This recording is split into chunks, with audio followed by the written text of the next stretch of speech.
Mon nom c'est Georges Ilkouri. Je voudrais vous raconter mon témoignage. Je suis né d'une famille pauvre au Liban il y a 84 ans. C'est ça. J'ai 84 ans. Et tout ce que je voulais de la vie, je voulais être heureux. Comme chaque personne qui m'écoute. Vous voulez être heureux dans cette vie. Et c'est ce que je voulais, être heureux. Et je pensais que pour être heureux, il faut avoir de l'argent, beaucoup d'argent. Il faut devenir puissant.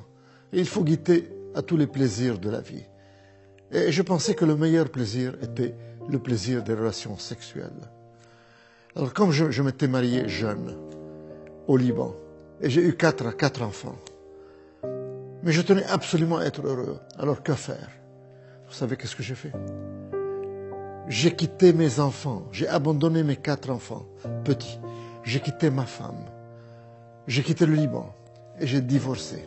Je suis venu en Europe pour avoir beaucoup d'argent, devenir puissant et goûter à tous les plaisirs de la vie et surtout des relations sexuelles. Et j'ai eu tout ça. J'ai réussi à avoir tout ça. Je suis devenu très riche. J'ai eu beaucoup d'argent. Beaucoup d'argent. Et je suis devenu puissant. J'ai fondé 5 banques dans le monde. 5 banques. Et quant au plaisir des relations sexuelles, je n'ai eu autant que le roi Salomon. Des centaines de femmes, peut-être que j'ai même atteint le chiffre de 1000. Et j'ai essayé tout ça. Et je n'arrivais pas à être heureux. Je ne savais plus quoi faire pour être heureux. Alors, je voulais attirer l'attention encore vers moi. Et j'ai appris à piloter. Et un jour où je pilotais un avion Cessna au-dessus de Paris, j'étais seul dans l'avion et c'est moi le pilote. Soudain, l'avion allait s'écraser. Dans quelques instants, je savais que j'allais mourir. Que pense quelqu'un qui a tout dans la vie, qui a tout, l'argent, la puissance et les plaisirs, quand il va mourir, quand il est sur son lit de mort? Je sais, je l'ai essayé. C'est la peur de découvrir qu'est-ce qu'il y a après la mort, la peur de la mort. Mais l'avion a touché le sol, il s'est écrasé, il était en morceaux. Et je regardais, je n'avais rien. Je suis sorti indemne, juste ce doigt était foulé. Et je pensais que c'était par ma propre puissance que j'ai échappé à la mort. Mais maintenant je réalise qu'il y a quelqu'un qui m'aimait et qui s'appelle Jésus-Christ, Dieu, le Fils de Dieu, qui m'a sauvé d'une mort certaine, parce qu'il a un plan dans ma vie, comme il a un plan dans la vie de chacun de vous. Mais à ce moment-là, il ne m'intéressait pas, et je continuais dans ma vie de débauche et de plaisir et d'argent et de puissance et de sexe. Mais je n'étais pas heureux, je n'arrivais pas à trouver le bonheur avec ces ingrédients. Il y a exactement 20 ans, j'étais encore à Londres, directeur général de 2 banques à Londres et responsable d'une banque aux États-Unis à Houston. Ces 3 banques, je les ai fondées moi-même, de rien. C'est moi le fondateur. En somme, j'ai fondé 5 banques dans le monde. 2 banques à Londres, une banque aux États-Unis, une banque à Bahreïn, dans le Golfe arabe. Et j'ai participé dans la création d'une banque à Genève. Je suis devenu puissant, riche, puissant. J'avais des appartements partout. Mon appartement à Paris était à l'avenue Foch, une des plus belles avenues du monde. Mon appartement aux États-Unis était à New York, au Trump Plaza, un des plus beaux immeubles des États-Unis. Quant à la maison que j'habitais à Londres, un vrai château, a mansion comme disent les Anglais, c'était à Twickenham, à 10 km de Londres. Et j'avais un jardin aussi grand qu'un terrain de football. Le fleuve la Tamise bordait mon jardin. Donc dans mon jardin, je regardais les bateaux passer dans la Tamise. Et je pouvais ancrer un bateau au bord de mon jardin comme on gare sa voiture dans un garage. Voilà le genre de luxe que je vivais. Pour aller chez ma copine américaine, je prenais l'avion Concorde de Londres à New York.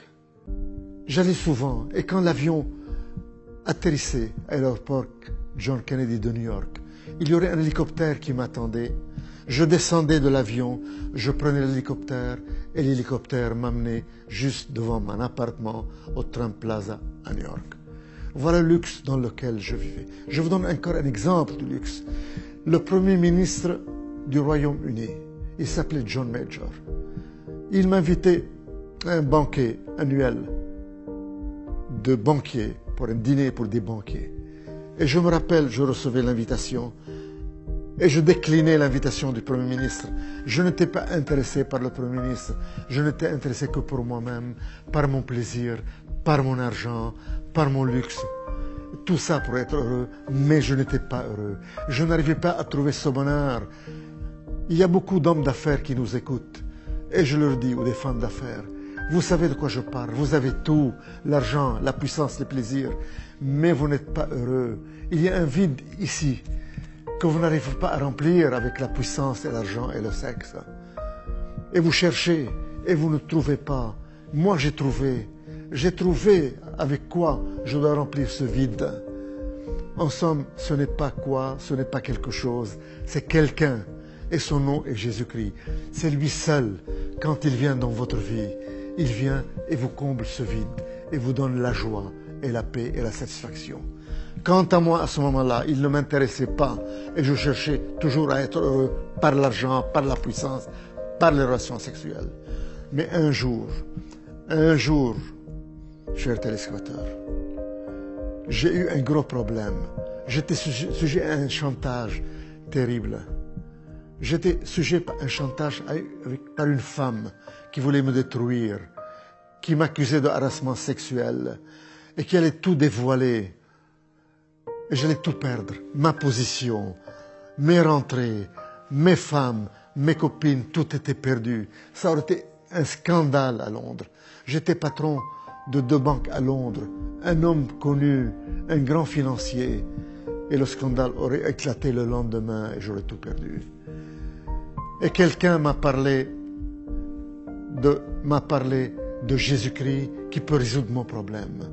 Et j'ai crié, Jésus-Christ, si vraiment tu es le Fils de Dieu, si vraiment tu es Dieu, résous mon problème ce soir et moi je changerai de vie et j'abandonnerai cette vie de débauche. Et je te promets, si tu résous mon problème, je n'aurai plus de relations sexuelles en dehors du mariage. Chers téléspectateurs, à l'instant même, le problème a été résolu, le chantage a disparu et le problème est parti complètement. Et c'est ce grand homme d'affaires, ce grand financier, ce grand homme orgueilleux a fléchi ses genoux. Et je suis tombé à genoux et j'ai crié, Jésus-Christ, qui es-tu? Tu es vraiment Dieu, tu es vraiment le Fils de Dieu. Tu as rempli ton engagement, tu as résolu mon problème. Et moi, à mon tour, je te promets, je change de vie. Plus de sexe en dehors du mariage. Et je veux te connaître, je veux te suivre. Et la personne qui m'a présenté Jésus, qui m'a parlé de lui, a mis sa main sur ma tête et m'a conduit dans la prière du salut. Je suis tombé à genoux, plein de misère, plein de problèmes, plein de lourdeur, plein de maux, le chantage, les péchés. Et je me suis relevé. Tous les problèmes ont disparu, toute l'angoisse a disparu, toute la lourdeur a disparu. Et j'ai senti une joie et un bonheur m'envahir. Et pour la première fois de ma vie, chers téléspectateurs, à l'âge de 65 ans, j'ai reçu ce bonheur que je cherchais durant 65 ans à travers l'argent, la puissance et les relations sexuelles et les plaisirs et que je n'ai pas obtenu.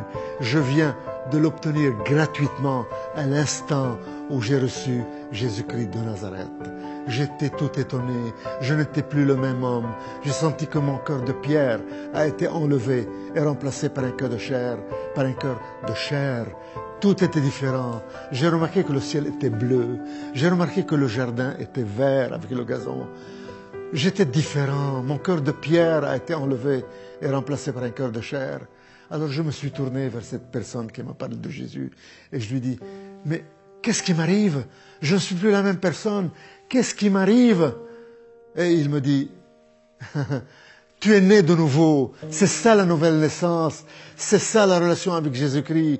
Tu as maintenant la vie éternelle puisque tu as accepté Jésus-Christ.